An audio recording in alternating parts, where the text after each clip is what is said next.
আমাদেরকে তো বিজেপির দালাল বলে দেওয়া হচ্ছে। আমরা বিজেপির দালাল, বিজেপির কাছ থেকে টাকা নিচ্ছি, আবার বিজেপির বিরুদ্ধেই মামলা করছি। কি ভাই দিন ভাই, কি দিন আসলো? বিজেপির দালাল আমরা, আমরা ওদের কাছ থেকে টাকা নিচ্ছি, আবার ওদের বিরুদ্ধে মামলা করে ওরা যে লুটতে চাইছে কবরটা, কবরের জায়গাটা, মাদ্রাসা মসজিদ ঈদগাহটা, সেটাকে আমি লুটতে দিচ্ছি না। ওরা এতই বোকা, নওশাদকে টাকা দিচ্ছে, নওশাদ ওই টাকা নিয়ে ওদের বিরুদ্ধে মামলা করছে। আচ্ছা আমি টাকার বিষয় বলি। আচ্ছা আমরা টাকা নিয়েছি, কেউ প্রমাণ করতে পেরেছে আজ পর্যন্ত? আর প্রমাণ করতে পারবেও না। নিলে তো ভাই প্রমাণ হবে, না নিলে প্রমাণ কি করে হবে? এবার আপনাদের বলি, যারা বলছে টাকা নিয়েছি, নিশ্চিতভাবে তাদের সাথে বিজেপির খুব ভালো সম্পর্ক আছে। কি গো? প্রকাশ্যে টাকা তো নিইনি, গোপনেও নিইনি, গোপনে নিইনি, তাও তাদের কাছে খবর আসছে, খুব ভালো সম্পর্ক আছে তাদের সাথে, মানে ভালো যোগাযোগ আছে। আজকের পর থেকে আপনাদের দুটো কথা বলতে হবে তৃণমূলের নেতাদেরকে, পারবেন তো? দুটো কথা বলে দিই। একটা কথা কি বলুন তো, যে নওশাদ ভাইজান, এই জায়গাটার নাম কি, বড় গৌড়াতে এসেছিল, এসে একটা কথা বলে গিয়েছে, দুটো কথা বলেছে। প্রথম কথাটা কি, যে ভাইজান বলেছে আমরা টাকা নিয়েছি, তোমরা কোনোদিন প্রমাণ করতে পারবে না, নিইনি প্রমাণ করতে পারবে না, তোমরা বলছো নিয়েছে, চলো তোমার কথাটাকেই তর্কের খাতিরে সত্য ধরে নিলাম। তুমি জানতে পেরে যাচ্ছ মানে তুমি বিশাল বিজেপির গভীরে থাকো, তোমার সাথে বিজেপির খুব ভালো সম্পর্ক আছে। তো নওশাদ ভাইজান বড় গোবরাতে এসে বলেছে প্রকাশ্য বিজেপির কাছ থেকে টাকা নেব, তুমি ব্যবস্থা করো। ভয় লাগছে নাকি? আমার ভয় লাগে না ভাই। বিজেপি টাকা দেবে? বিজেপি আমার মসজিদের জায়গা কেড়ে নিচ্ছে বিজনেস করবে বলে, কবরস্থানের জায়গা কেড়ে নিচ্ছে বিজনেস করবে বলে, আমাকে আবার টাকা দেবে? এই বিজেপি দলিত আদিবাসীকে খুন করে দিচ্ছে এই বিজেপির আমলে। এই কদিন আগে দেরাদুনে ত্রিপুরার একটি ছেলে, ওকে চাইনার মানুষ বলে পিটিয়ে খুন করে দিল, আর একজন মৃত্যুর শয্যায় সহ্যে। একটা আমাদের জুয়েল রানা, মুর্শিদাবাদে বাড়ি, উড়িষ্যায় কাজে গিয়েছিল, পিটিয়ে তাকে মেরে দিল। আফরাজুলকে, সোমনাথ দেবনাথকে শুরু করে এই ধরনের প্রতিনিয়ত অত্যাচার চলছে, ওরা আবার টাকা দেবে? তারপরেও বলছি, বলবেন কি যে নওশাদ ভাইজান বলেছে বিজেপি টাকা দিলে নেবে, তবে কি প্রকাশ্য নেবে, এরকম স্টেজ করে টাকা নেবে। 100 টাকার ব্যবস্থা করতে পারলে 90 টাকা যে ভাই ব্যবস্থা করে দেবে তাকে দেবে, আর 10 টাকা আমরা পার্টি চালাবার জন্য নেব। মানে বুঝতে পেরেছো? দিলে তো শুনেছি ওরা কোটি কোটি টাকা দেয়, বলে না, কি বলছে, বলছে 400-500 কোটি টাকা দিয়েছে। 400-500 কোটির দরকার নেই ভাই, 100 কোটির ব্যবস্থা করতে হলো 10%, মানে 10 কোটি পার্টি চালাবার জন্য রাখবো, 90 কোটি যে ভাই ব্যবস্থা করে দেবে তাকে দিয়ে দেবো। ভালো না খারাপ? অফার খারাপ আছে? এই অফার খারাপ আছে? ভালো অফার দিচ্ছি। আজকের পর থেকে যদি কেউ বলে বিজেপির কাছ থেকে টাকা নিয়ে নওশাদ সিদ্দিকীর দল চলছে, বলবে ভাই টাকা নিয়েছে মানে তোর বুক ফাটছে, তার মানে তুই টাকা নিয়েছিস করছিস, প্রমাণ দেখাতে পারিস? তোকে ভাইজান অফার দিয়েছে বা তোমাকে ভাইজান অফার দিয়েছে, তুমি ব্যবস্থা করো, তোমাকে 90% দিয়ে দেবে আর 10% পার্টি চালাবার জন্য রাখবে। এই ওষুধটা দিতে পারবেন তো? দেখলেই তাকে বলবে ভাই শোন একটু ব্যবস্থা কর না, বন্ধু বান্ধবী হয়তো, ও কাকা শোনো বিজেপির কাছ থেকে ব্যবস্থা করো না, তুমি 90% পাবে, 10% পার্টি। এই যে রক্তদান শিবির করতে গিয়ে জিভ বেরিয়ে যাচ্ছে, হ্যাঁ, ঘাটের টাকা দিয়ে পার্টি হচ্ছে। কি গো? বসিরহাট উত্তর বিধানসভা কমিটির উদ্যোগে বিবিপুর বেগমপুর অঞ্চল কমিটির ব্যবস্থাপনায় আরজি করে তিলোত্তমা, আনিস এবং তামান্নার যে খুন হয়েছে আপনারা জানেন, তাদের স্মরণে আজকের আমাদের এই রক্তদান শিবির। সকাল থেকে রক্তদান শিবির চলছে, আরো কিছুক্ষণ রক্তদান শিবির চলবে। অগণিত মানুষজন এসে রক্ত দিচ্ছেন, আরো অনেকে দেবে। আমি রক্তদান নিয়ে গুটি কয়েক কথা বলবো। কথাটা এটাই, যারা এখনো ভাবছেন রক্ত দেবো কি দেব না, আমি তাদের উদ্দেশ্যে প্রথম বার্তা দিতে চাই। রক্ত দিলে আমরা জানি সম্প্রীতির বার্তা হয়, ঐক্যের বার্তা যায়, সৌহার্দ্যের পরিবেশ তৈরি হয়, এটা আমরা জানি। মুমূর্ষু রোগী এমনও আছে রক্তের জন্য অপারেশন বন্ধ আছে, রক্তের ঘাটতির জন্য যারা থ্যালাসেমিয়া রোগে আক্রান্ত, যাদের প্রতিনিয়ত রক্তের প্রয়োজন হয়, তারা চিন্তিত আছে।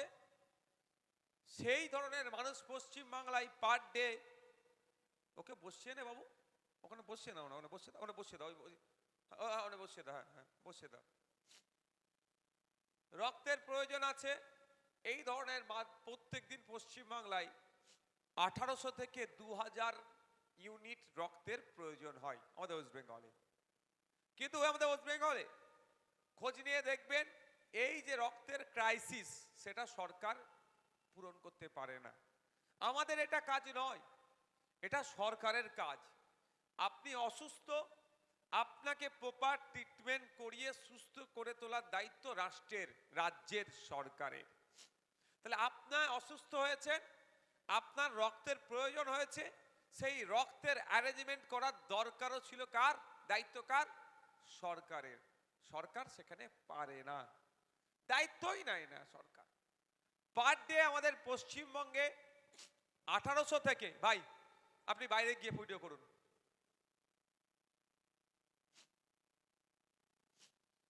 1800 থেকে, মুসা উপরে চলে আসো,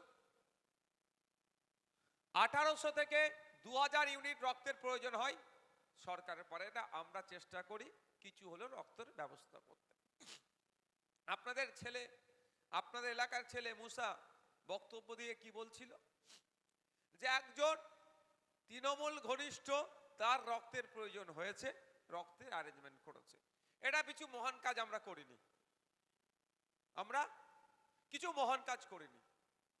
আমাদের পার্টি তৈরি হয়েছে এই লক্ষ্য নেই তো, যে বিপদগ্রস্ত মানুষ তার পাশে দাঁড়াবো। এখন যার রক্তের প্রয়োজন হয়েছে মানে সে বিপদে পড়েছে, খুশি মনে তো কারো রক্তের প্রয়োজন হয় না ভাই। তাহলে তার ধর্ম, জাত, বর্ণ, রাজনৈতিক পরিচয় আমরা দেখব না, আমরা চেষ্টা করব অ্যারেঞ্জ করে দেওয়া।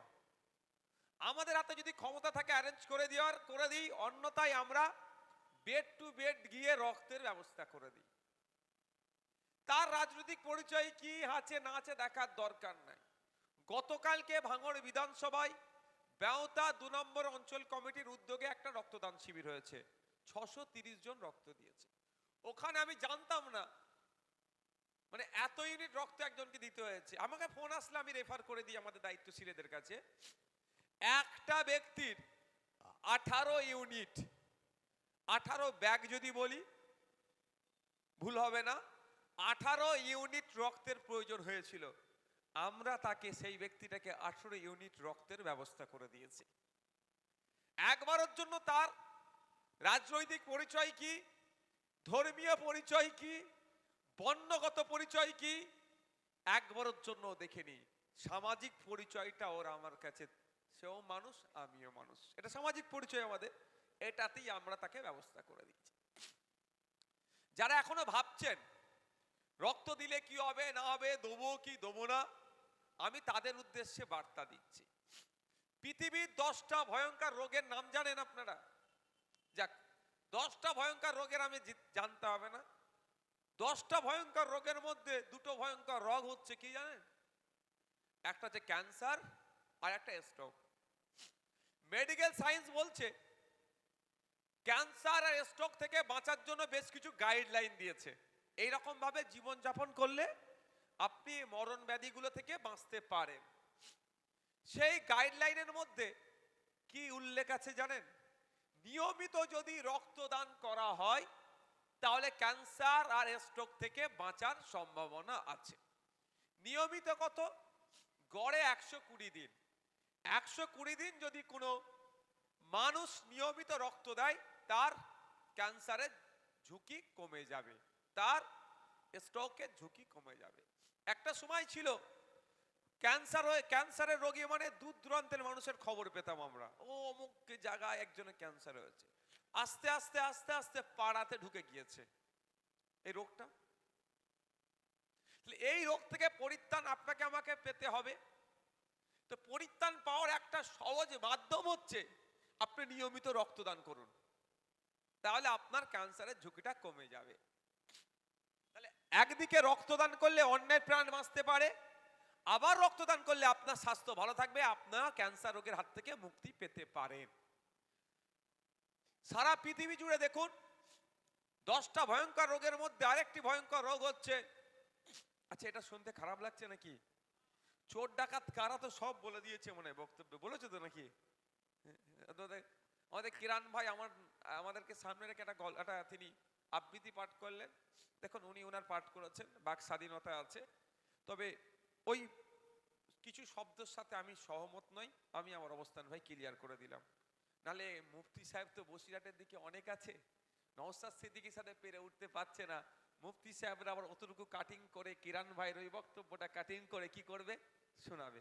আমি আমার অবস্থান ক্লিয়ার করে দিলাম, বাক স্বাধীনতা আছে, কিন্তু আমি কিছু শব্দের সাথে সহমত হতে পারলাম না। আমার অবস্থান আমি ক্লিয়ার। পরবর্তীতে কি কি শব্দ আমি কিরান সাহেবকে সাজেস্ট করব, যে এইগুলো আমি সাজেস্ট করতে পারি, রিকোয়েস্ট করতে পারি, আমি জোর করতে পারি না। সংবিধান এই ক্ষমতা আপনাকে দেয়নি, কাউকে দেয়নি। কোন ধর্ম কোন জাতকে মন্দিরে যাবে, মসজিদে যাবে, গির্জায় যাবে, কে আল্লাহকে মানবে, কে ভগবানকে মানবে, কে কালী ঠাকুরকে মানবে, কি করবে, কে যিশুকে মানবে, কে গুরু গোবিন্দ সিংহকে মানবে, সেটা তাদের। আর্টিকেল 25 এই পাওয়ারটা দিয়েছে। সুতরাং আমি তো জোর করে বলতে পারি না এই তুই মন্দিরে যা, এই তুই মসজিদে যা, তুই গির্জায় যা, তুই গুরুদুয়ারাতে যা, এটা আমি জোর করে বলতে পারবো না, জোর করার অধিকার দেয় নেই। কিন্তু কেউ যদি মন্দিরে গেল, মসজিদে গেল, গির্জায় গেল, আপনি আটকাতে পারবেন না, বিকজ অফ আর্টিকেল 25 এই পাওয়ারটা আপনাকে দিচ্ছে, আপনি এক্সারসাইজ করতে পারেন। দেখ মুফতি সাহেবদেরকে আমার খুব ভয় লাগে, কাটিং করে যারা, যেই মুফতি সাহেবরা কাটিং করে, নাহলে ইসলামিক স্কলার তো কোনো সমস্যা হবে, কোনো বিষয়ে মতনৈক্য হচ্ছে, তারাই তো সমাধান করবে। কি বলছিলাম আমি? ও চোর ডাকাতদের বক্তব্য তিনারা বলে দিয়েছেন। আমি এই বিষয়টা বলছি, কারো অসুবিধা হবে? কারা শুনতে ইচ্ছুক একটু হাত তুলে দেখান তো। আপনারা শুনতে ইচ্ছুক একটু হাত তুলে রাখুন, হাত তুলে রাখুন। দূরে যারা আছেন আপনারা শুনতে ইচ্ছুক তো নাকি? একটু আওয়াজ দেন না, ঠান্ডা লাগছে? আমাকেও ঠান্ডা লাগছে, সিরিয়াস বলছি, আমাকেও ঠান্ডা লাগছে, ইচ্ছা করছিল মাথার এটা চাপা দিয়ে দিই, দিয়ে বক্তব্য দিই, কান টান ঠান্ডা হয়ে যাচ্ছে। যাক, মেডিকেল সায়েন্স তাহলে আপনাদের স্ট্রোক থেকে বাঁচারও একটা মাধ্যম দেখিয়ে দিচ্ছে। অনেক মাধ্যম আছে, একটা মাধ্যম হচ্ছে নিয়মিত রক্ত। আপনাদের জানিয়ে রাখি আমি, এখন স্ট্রোকে আক্রান্ত আর বয়স্ক আর বৃদ্ধার মধ্যে কোনো আর ইয়াং এর মধ্যে পার্থক্য নাই। ইয়াং ছেলে মেয়েরাও এখন স্ট্রোকে আক্রান্ত হচ্ছে না। 35 বছর, 40 বছর, 42 বছর লোকেরাও, 35 বছরের যুবকরাও এখন স্ট্রোকে আক্রান্ত হয়ে যাচ্ছে। যারা স্ট্রোকে আক্রান্ত হয়ে মারা যাচ্ছে একটা পার্ট, আর যারা বেঁচে থাকছে, বেঁচে থাকার মধ্যে 80% মানুষ আর কাজ কামের উপর তার সক্ষম থাকছে না, অক্ষম হয়ে যাচ্ছে, মানে তাকে বেড রেস্ট। তাহলে এই ভয়ঙ্কর রোগ থেকে মুক্তি পাওয়ার জন্য যে মাধ্যমগুলো বলেছে ডক্টররা বা মেডিকেল সায়েন্স, তার মধ্যে একটা গুরুত্বপূর্ণ মাধ্যম হলো নিয়মিত রক্তদান করা। তাই যারা এখনো ভাবছেন রক্ত দেবো কি দেবো না, কি হবে না হবে, তাদেরকে বলবো রক্ত দিলে অন্যের প্রাণ বাঁচতে পারে, মুমূর্ষু রোগীর সহযোগিতা হবে, থ্যালাসেমিয়া রোগে যারা আক্রান্ত তারা নিয়মিত যাদের রক্তের প্রয়োজন হয় তারা শান্তি পাবে, একটু না নিশ্চিন্তে থাকবে আমার রক্তটা পাবো। ঠিক সাথে সাথে আপনি একজন স্বাস্থ্য সচেতন মানুষ হিসাবে সমাজে পরিলক্ষিত হবেন, পরিগণিত হবেন। তাই আমি আপনাদের বলবো, কোন ব্যানারে হচ্ছে, কোন রাজনৈতিক দল, কোন ধর্মীয় সংগঠন, কোন সামাজিক সংগঠন, ওটা আপনার আমার দেখার প্রয়োজন নাই। প্রতি 120 দিন ছাড়া ছাড়া আমাদেরকে ব্লাড ব্যাংকে যাব, সামনে যে ক্যাম্প হবে সেখানে গিয়ে আমি রক্ত দেব। কারণ আমার একদিকে যেমন রক্ত কিন্তু কোনো জায়গায় আবিষ্কার হয়নি এখনো পর্যন্ত বিকল্প রক্তের, অর্থাৎ কলকারখানায় তৈরি হয়নি, মাঠে তৈরি হয়নি সবজির মতো, বা পুকুরে মাছের মতো চাষ হয়নি। রক্ত হিউম্যান বডি থেকে হিউম্যান বডিতে ট্রান্সফার করা হয়। তাই আমাদেরকে রক্তের যোগানটাও দিতে হবে। তাই সেই জন্য আমাদেরকেও এগিয়ে আসতে হবে। যথেষ্টভাবে আপনারা এগিয়ে আসছেন, আরো বেশি দায়িত্ব নিতে হবে। পার ডে যে 18 থেকে 2000, 1800 থেকে 2000 ইউনিট রক্তের প্রয়োজন। কটা বাজে গো? এটা কি মহল্লার মসজিদ? আচ্ছা ঠিক আছে।